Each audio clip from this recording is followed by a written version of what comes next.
I will show you how to take out the low frequency, most useful in mastering, so you can process it differently, apply plugins or outboard gear without affecting the integrity of the original file.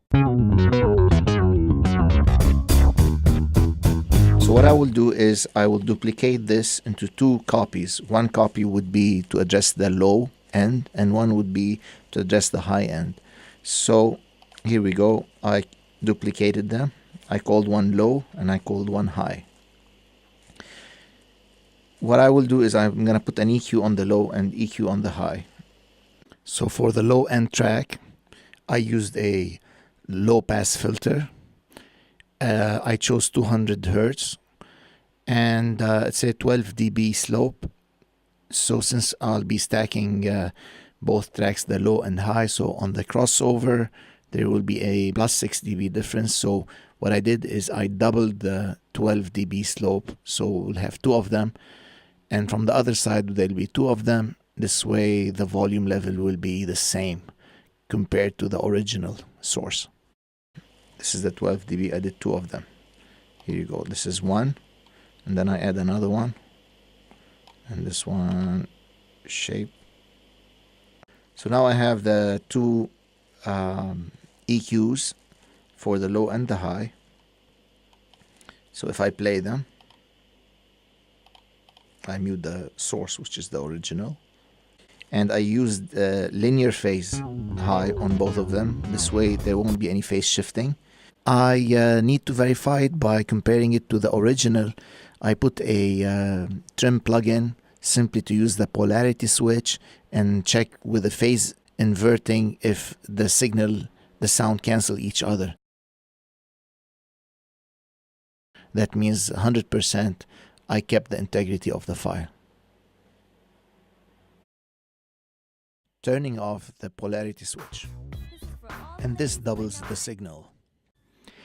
Now that I proved that applying the EQ to create the manual crossover kept the file intact sonically, I will now turn my attention to work on the low frequency track, which I called low. I did recombine the low and high tracks through an auxiliary track I called comb for combination. So I'm muting now the high.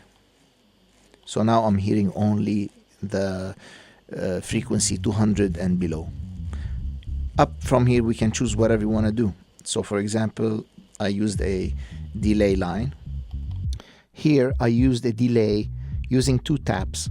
I panned them hard left and hard right with a delay of 3 milliseconds from the original signal. I also turned the low cut at 75 Hz or even 100 Hz since I don't want them to be panned. Remember that the low frequency sound is not directional under 75 or 100 Hz.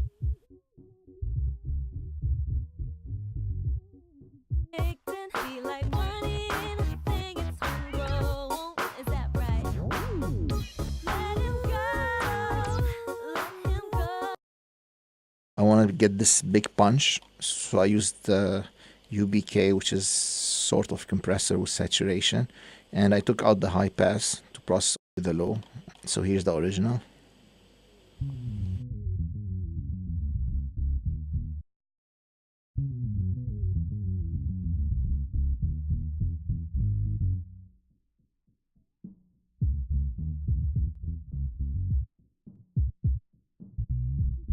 Ladies putting up with skinny men. Word of advice, don't. Listen up.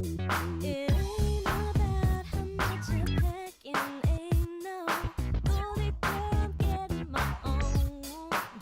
It's just your cards away. I will now use a stereo enhancer plugin to work on this low frequency. Enhance it, push it further into the stereo left and right field. I'm making sure we don't lose that punch.